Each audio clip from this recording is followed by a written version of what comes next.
Es el tiempo de la señora diputada Romina Napilotti. Gracias, señor presidente. Señor presidente, por la vía de los hechos, en nuestro país la igualdad ante la ley no es un derecho, sino más bien un privilegio. Todo el andamiaje institucional y jurídico del Estado uruguayo está marcado por el sesgo propio de haber sido gobernado por varones prácticamente toda su historia. Para corregir ese sesgo se requiere de un compromiso político que el partido elegido por la mayoría de la población para gobernar asumió y que las movilizaciones del 8 de marzo de este año exigieron de manera contundente. El ejercicio de la violencia en las relaciones interpersonales dejó de ser un asunto privado, es un asunto político. La necesidad de prevenirla es una síntesis social y no un capricho de las feministas. El sistema político tiene la responsabilidad de promover medidas que reconozcan que hay una mitad de la población más expuesta que la otra a conductas violentas por parte de sus parejas o exparejas. Subestimar las acciones específicas para abordar este dato de la realidad, bajo el argumento de que mueren más varones que mujeres en nuestro país, es reflejo de una mirada sesgada de la vida cotidiana de las personas y de la falta de interés en proteger de manera adecuada a esa mitad de la población que por nacer con el sexo que nacen, tienen mayor riesgo de perder su vida o de ser sometidas a tortura adentro de sus propias casas. Nos consta que redactar esta ley no ha sido un trabajo fácil y mucho menos improvisado. La falta de sistematización de los fallos judiciales y la consecuente ausencia de monitoreo de la aplicación de la legislación vigente, tanto en esta materia como en otras, implica una dificultad enorme a la hora de conocer las diferentes aristas del problema y sus posibles soluciones. Si bien existen numerosas expresiones de la CIDH sobre las competencias del Poder Judicial en garantizar el acceso a la justicia a las víctimas de violencia basada en género y una acordada en la cual se avalan las 100 reglas de Brasilia, que establecen un conjunto de directrices y recomendaciones en materia de acceso a la justicia de personas en situación de vulnerabilidad, no es una novedad decir que el sistema judicial tiene un enorme déficit desde el punto de vista de actualización, ayornamiento y abordaje en materia de violencia basada en género. Mantenemos nuestra postura crítica sobre el aumento de los reproches penales como medidas de prevención e insistimos en dar una discusión profunda sobre la proporcionalidad de los reproches penales de nuestro Código Penal.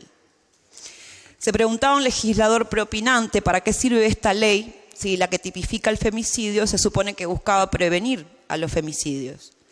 La ley que tipificaba le ponía un nombre en el Código Penal al tipo de homicidio que da muerte de manera más frecuente a las mujeres. Esta ley, en cambio, le pone un nombre a todas las formas de violencia que reciben cuando están vivas. Esta ley, como mencionaba la compañera Botino, tipifica las distintas formas de violencia basada en género y es una deuda que hay que saldar y que además no debería de ser interpretada como una señal que busca el desistimiento de los agresores. Es una ley que implica una señal hacia la clase política, hacia la élite que reproduce ordenamientos jurídicos que permiten perpetuar instituciones que no garantizan los derechos de las poblaciones históricamente vulneradas.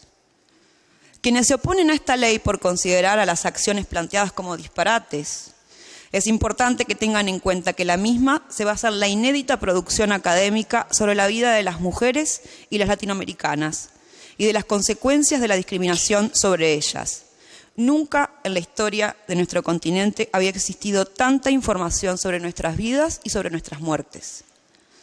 Entre el año 2012 y el 2016, los datos del Observatorio del Ministerio del Interior muestran que 3/4 partes de los autores de homicidios contra mujeres tenían una relación cercana con ellas. 54% eran parejas o exparejas. Los hombres, en cambio, mueren más frecuentemente en manos de personas con las que entablan vínculos más débiles, como amigos o conocidos, quienes alcanzan el 57%, o personas desconocidas que representan el 23%. Este proyecto se basa además en 2 décadas de acumulación técnica de operadores y operadores de programas que hasta los gobiernos del Frente Amplio no existían. Refleja la capacidad de las instituciones de ser empáticas, de detenerse a contemplar los escollos que imponen las burocracias y las corporaciones a una mujer que decide salir del ciclo de violencia y los obstáculos a los que se enfrentan los técnicos que las acompañan. Entre ellos, los funcionarios y funcionarias del Ministerio del Interior que sí han recibido formación por parte del Ministerio. Denunciar una situación de violencia basada en género no es un paso nada fácil. Me pregunto en qué se basan quienes sostienen que haremos las mujeres denuncias falsas, en qué datos y en base a qué argumento. En cuanto a la población objetivo de la ley, que mucho se ha dicho, si bien el nombre de la ley enuncia a las mujeres, es evidente de que no restringe su alcance concreto a ellas.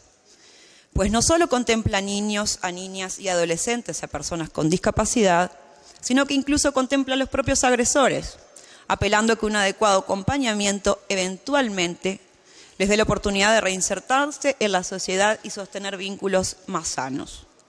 A su vez, es la primera ley que aprobamos que reconoce el derecho de las mujeres migrantes a ser protegidas por el Estado más allá de su nacionalidad.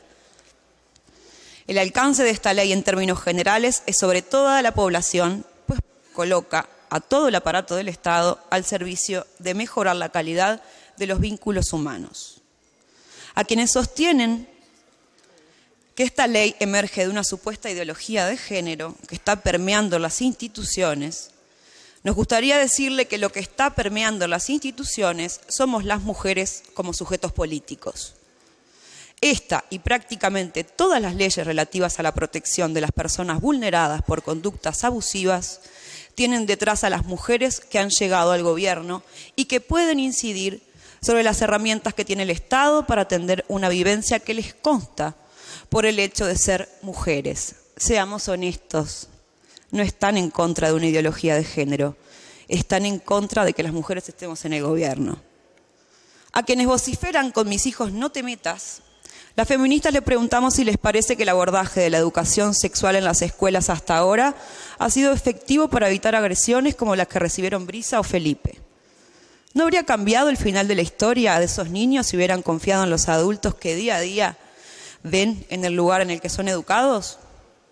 Esta ley no es un hechizo feminista que anestesiará la violencia, sino un límite a quienes hoy recorren pasillos, promoviendo retrocesos en materia de derechos humanos, atacando la laicidad del Estado, criminalizando la transgresión de estereotipos que ya no describen la vivencia de nuestros vínculos.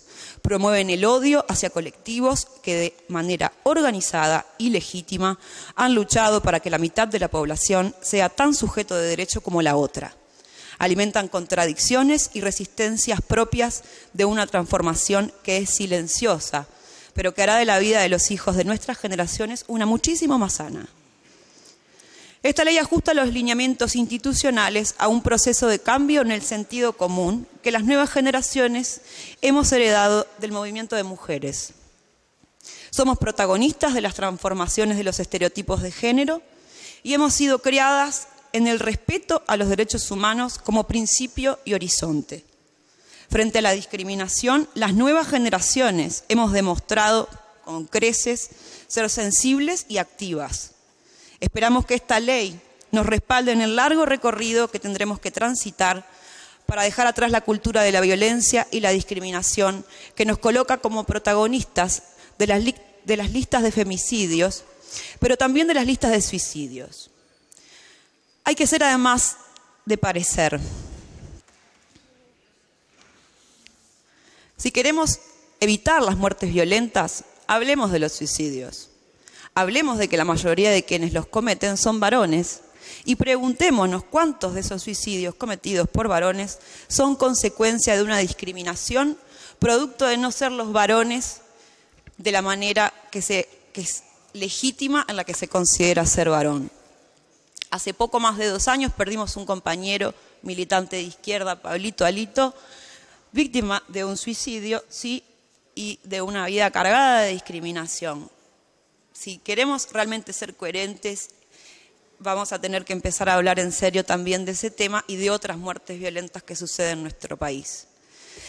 Porque si vamos a fijarnos en los números absolutos de las muertes no naturales, preguntemos qué estamos haciendo frente a la realidad de que los uruguayos tengan el doble de probabilidad de quitarse la vida que de ser víctimas de un homicidio. Lamentamos que parte del sistema político elija no acompañar esta ley, ya que los cambios culturales para erradicar este tipo de violencia requiere que toda la población se sienta parte del problema y de la solución, sea varón o sea mujer, sea feminista o no.